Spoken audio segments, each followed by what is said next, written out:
There's something nobody tells you when you get your first real paycheck. Not your parents. Not your school. Not the bank that smiled and handed you a debit card like it was some kind of reward. Nobody sits you down and says, the way you're about to handle this money, it's already broken. And here's what's strange, you probably already feel it. That low-key anxiety when you open your banking app. The way you avoid checking your balance on a Sunday night. The moment at the end of the month when you look at what's left and think, where did it all go?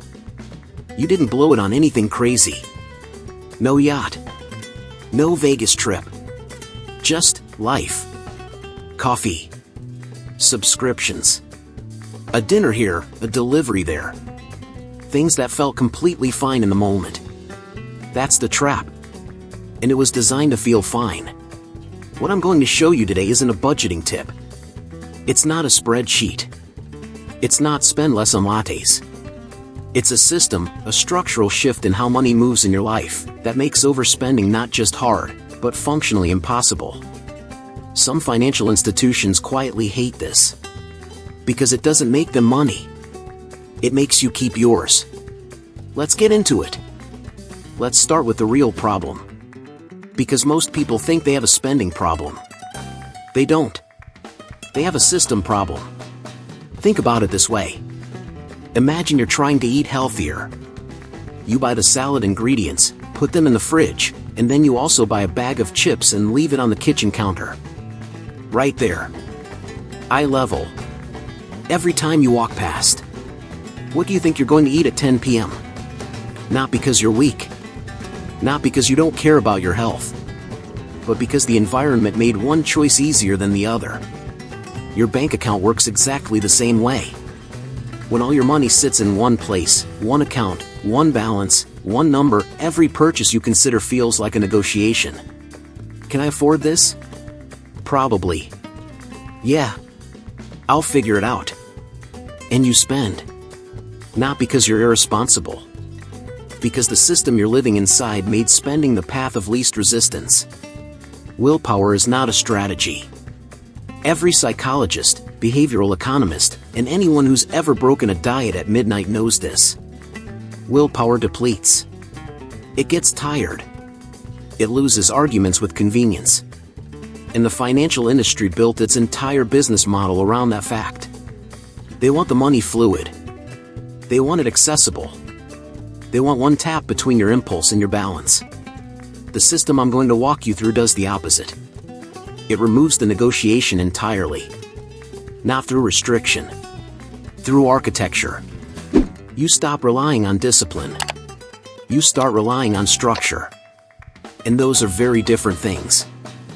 Alright? Here's where it gets concrete. The system has a name. Some people call it envelope budgeting. Others call it account segregation. The version I'm going to describe is more evolved than both, and it's built around one core idea. Money that is already allocated cannot be spent twice. Here's the architecture. You have one account where your income lands. Call it the receiving account. It's a holding zone. Money comes in, and within 24 to 48 hours, it moves out, automatically, into separate accounts, each with a single purpose. One account for fixed expenses. Rent, insurance, subscriptions. The non-negotiables. This account you don't touch. You don't even look at it much. It just runs. One account for variable necessities. Groceries, gas, transit, utilities that fluctuate. This one has a cap. A real number. When it's empty, that category is closed for the month. One account for what most people call fun money, but I'd rather call it your discretionary reality. Eating out, entertainment, clothes, whatever makes life feel like life. Same rule. Same cap. When it's gone, it's gone. In one account, this is the one that changes everything, that you never spend from. Ever. This is your wealth account. The moment money hits your receiving account, a percentage leaves for your first. Before bills. Before groceries. Before anything. This isn't new. But most people hear it and think, I'll set that up someday. Someday is why the system never works. The power isn't in the idea. It's in the automation. Every transfer, every allocation, scheduled, automatic, invisible. You don't decide. The system decides. Every single month. And that's when something shifts. I want to slow down here for a second. Because understanding why this works is just as important as knowing how to set it up. Maybe more. There's a concept in behavioral economics called mental accounting. It was studied deeply by Richard Thaler, the man who won a Nobel Prize essentially for proving that humans are irrational with money in very predictable ways. The core finding is this: we don't treat all money equally. $100 sitting in a savings account feels different than $100 in your checking account, even though mathematically they are identical. One feels untouchable. The other feels available. That feeling is not weakness. That's just how the human brain categorizes value. And here's what's interesting. The financial system you grew up with, one account, one balance, was designed without that psychology in mind. Or worse, designed against it. Because when everything is fluid, everything feels spendable. The multi-account system works because it hacks your own psychology in your favor. When your fun money account hits zero, your brain doesn't enter a negotiation. There's no maybe I can pull from savings just this once. The category is closed. The wall is real. And something fascinating happens: you stop resenting the limit. You start respecting it. It's the same reason people work better with deadlines than with open-ended time.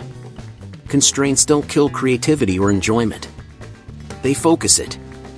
You start making better choices inside the box. A dinner out becomes more intentional. A purchase feels more considered. Not because you're suffering, because the decision has weight again. That weight is what most people lost somewhere between their first credit card and their third streaming subscription. This system gives it back. Here's where most people bail. Not because the system is complicated. It isn't. But because the next step requires something that feels almost confrontational. You have to pick your numbers.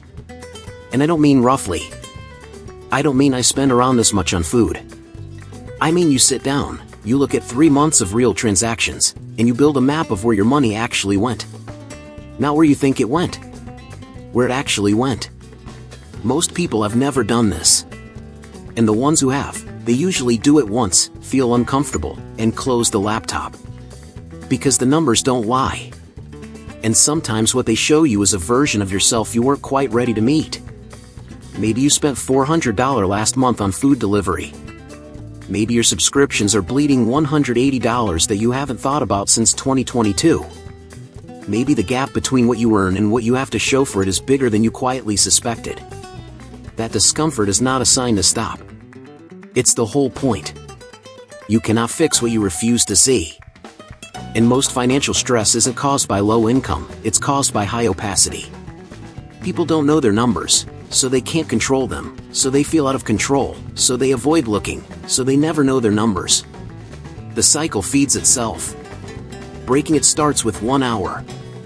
1 honest hour with your bank statements in a notebook or a simple spreadsheet. No judgment. Just data. From that data, you set your allocations. And here's the rule for the wealth account, the one you never spend from. The minimum is 10%. Not when you can afford it. Not after expenses. First. Always first. If that number scares you, good. It should push you to look harder at the other categories. Because the money is usually there. It's just moving in the wrong direction. I want to tell you something that doesn't get said enough in these conversations. The first month is uncomfortable. Not because the system is hard, but because you're going to hit a wall you've never hit before. Your discretionary account is going to run low around week 3. And there's going to be a moment, a very specific moment, where something comes up. A friend's birthday dinner. A sale on something you've wanted. A weekend that wants to be more than it can afford to be. And you're going to feel the pull. That moment is not a failure. That moment is the system working exactly as designed. Because what happens next is the real education. You negotiate within the box instead of blowing past it. Maybe you cook instead of going out. Maybe you skip the sale and realize 3 days later you don't miss the thing at all. Maybe you go to the dinner and order differently. Small decisions. But they compound. By month 2, something quieter happens. The anxiety starts to lose its edge. You open your banking app and instead of one number that means everything and nothing at the same time, you see structure. You see clarity. You know exactly what's available, exactly what's protected, exactly what's growing. That clarity does something to you psychologically that's hard to explain until you feel it. It feels like control. Real control. Not the kind you perform for yourself by promising to do better next month. The kind that's built into the architecture of your daily life. And by month 3, this is where it gets interesting. The system stops feeling like discipline and starts feeling like identity. You're not someone who's trying to save. You're someone who does. That's a different person. That person makes different decisions. That person sees money differently. And that shift, quiet as it is worth more than any single financial tip you'll ever read. If you've made it this far into the video, genuinely, thank you. That tells me something about you. You're not looking for a shortcut. You're looking for something that actually works. And if that's the kind of content you want more of, real, honest conversations about money, mindset, and building something that lasts, hit that subscribe button and come back. We put out new videos every week. No hype. No nonsense. Just the stuff that matters. And honestly, if you know someone in their 20s who's stressed about money but doesn't talk about it, send them this video. Sometimes the right thing at the right moment changes the whole trajectory. Now, back to where we were. Because there's one piece of this system that most people overlook. And it's the piece that makes everything else permanent. Automation is not enough on its own. The system needs a monthly audit. 15 minutes. Once a month. You sit with your numbers, not to judge, not to celebrate, just to look. Did the allocations hold? Did anything surprise you? Does a category need adjusting? This isn't micromanaging. This is maintenance. Think of it like checking your tire pressure. You don't do it because you expect a flat. You do it because the car runs better when you pay attention. And here's what the audit reveals over time. Your relationship with money starts to change at a level you didn't expect. You start noticing things you never noticed before. The way a purchase feels before you make it. The way certain spending leaves you emptier than others. The quiet satisfaction of watching one number grow while the others stay disciplined. You stop spending to feel something. Because you already feel something. Something steadier. That's not a financial achievement.